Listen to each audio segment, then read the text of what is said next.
Dahil nalaman kong pati ang mga anak niya ay nagdodroga na.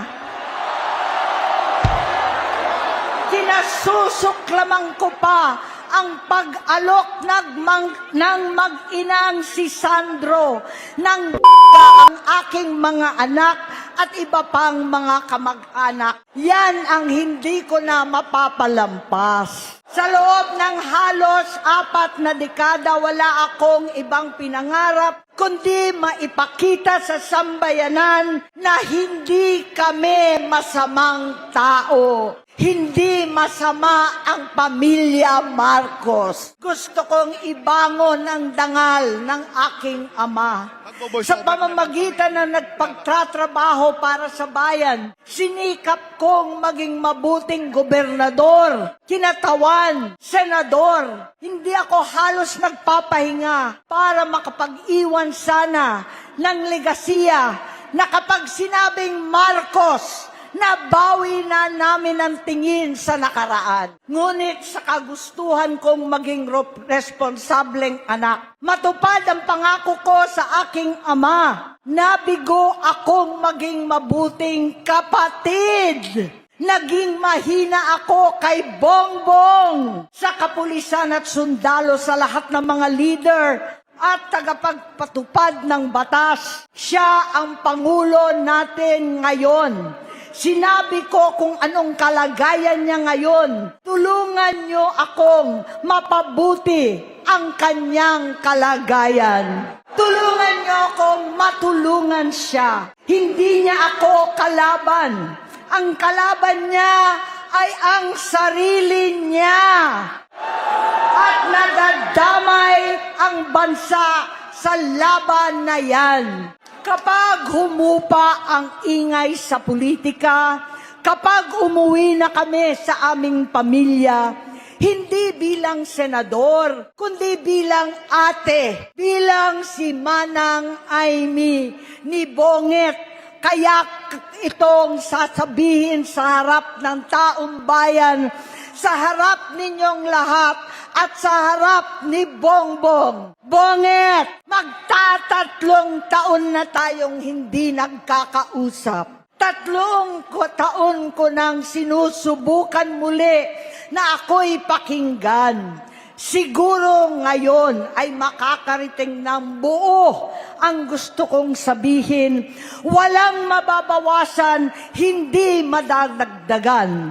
Bongbong, nag-aalala sa'yo si Manang. Tuwing nakikita kita sa TV, gusto kitang puntahan. Napakalaki ng pinagbago mo. Itsura, pagsasalita, takbo ng pag-isip. Minsan, napapatanong ako sa sarili ko, ikaw pa ba yan? Si Bongbong ba talaga yung nakikita ko? Pero ako, ading ko, ako pa rin ito. Ako pa rin ang ate mo na tumayong ama't ina sa inyo sa ibang bansa. Ang kasama no sa sumubok na sanggain lahat ng sakit para sa iyo. Ang kapatid mo na hindi mo kailangan hingan ng tawad dahil agad ka nang iniintindi at tatanggapin dahil mahal kita. Grabe mga kababayan, napakabigat ng emosyon ngayong gabi dahil nga po dito sa pagsasalita ni Senator Amy Marcos laban po sa kanyang kapatid, no, yung mga binitawan niya pong aligasyon laban po dito sa kanyang kapatid, sa First Lady na si Lisa Marcos at sa kanyang mga pamangkin, no, na pati pala yung mga anak ni BBM di umano ay gumagamit po ng ipinagbabawal na gamot at dinadamay pa or inaalok pa itong mga anak ni Senator Amy at iba pang mga kamag-anak nila na gumamit po ng ipinagbabawal na gamot. So, nakakawindang talaga, no? Ang hirap paniwalaan nung mga sinasabi ni Senator Amy kasi sa kabilang banda, pamilya niya to eh. Ang lalabas na ito mga kababayan ay pagtatraidor sa kanyang sariling pamilya, sa kanilang kadugo. Pero mga kababayan, wala naman sigurong ate, no? ang gusto talagang ipahamak yung kanyang kapatid. At ito siguro yung nakikitang paraan ni Senator Amy Marcos upang maituwid at mailigtas niya yung kanyang kapatid. Kaya napakalaking sakripisyo nito, no, bilang isang ate, kasi ako panganay din ako. Alam ko yung sakripisyo ng mga ate, mga kuya pagdating sa kanilang mga pamilya, sa kanilang mga kapatid. So yung ano nila, yung isip talaga nila ay para sa kapakanan at ikabubuti ng lahat. So majority yan na merong mangilan-ngilan na hindi natin maaasahan, hindi naman mawawala yan. Pero majority, lalo na kung ikaw ay Filipino, iba yung ties natin sa ating pamilya, 'no, pagdating na usapang pamilya, na iba yung isip ng mga ate at kuya, yung mga eldest, 'no. So dito sa ginawa ni Senator Amy Marcos ay talagang mabigat. Hindi madali para sa kanya na ilahad yung kanyang mga nalalaman, itong mga aligasyon na 'to, na tiyak na ikasisira po ng pangalan ng kanyang kapatid, pero ginawa niya upang mailigtas niya. Biruin mo, mga kababayan, 3 taon na silang hindi nakakapag-usap, na meron palang humahadlang sa kanilang magkapatid na makapag-usap. So napakahirap nun, 'no, at ang hirap din paniwalaan na talaga hindi kayo nagkikita. Wala ba kayong gatherings na makapag-usap man lang kayo at mapangaralan mo yung iyong kapatid? So, 'di ba, kaya yung mga naging pahayag dati ng dating Pangulong Duterte, 'no, na meron daw tayong pangulong adik. So, dati ang hirap kasi during that time suportado pa natin si BBM, eh. Siyempre tambalang unit team, BBM Sara. Talagang ang hirap paniwalaan, kaya nagugulat ako kay dating Presidente Duterte na bakit kinakalaban niya, bakit hinihiya niya itong si BBM, 'no. Ayun pala, meron palang pinaghuhugutan, 'no.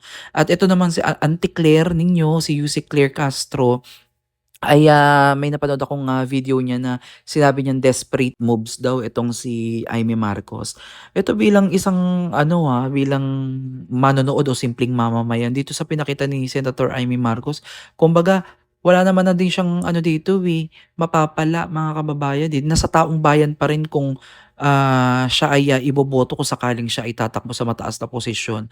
Kasi marami nagsasabi na nangangarap daw itong si Manang Aimee na tatakbo bilang katandem ni VP Sara Duterte. So, tingnan natin, 'no, kasi mga kababayan, ramdam mo yung sinseridad ni Senator Aimee dito sa kanyang sinasabi, at tanging si BBM lamang po, 'no, ang makakapagpatunay ng sinasabi ng kanyang ate, 'no. Kaya itong kanyang mga naging aligasyon, mga kababayan, ay isang panibagong ingay na naman, at tiyak na makakabawas na naman po sa kredibilidad ng administrasyon, dahil hangga't hindi niya napapatunayan na siya ay clear, mapipilitan talaga siyang magpa-test, 'no, na kung siya ay magne-negative o magpa-positive. So kailangan ide-demand 'yan ng ating mga kababayan, na kung sakali, kung gusto mong patunayan ang sarili mo at bulaanan itong mga aligasyon ni Manang Aimee, prove it, 'no?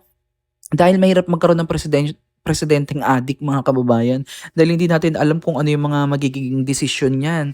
Maaaring mapahamak tayo niyan, mapahamak ang ating soberanya, at lalong-lalo na yung ekonomiya natin. Napakahirap dahil hindi na maayos yung ano niyan, pag-iisip kapagka ikaw ay gumagamit ng pinagbabawal na gamot. Kasi minsan high ka, minsan hindi ka na makakapag-focus sa trabaho. Yan yung mga epekto ng paggamit ng pinagbabawal na gamot. Kaya mga kababayan, hindi tayo puwedeng matulog-tulog sa kangkungan, 'no.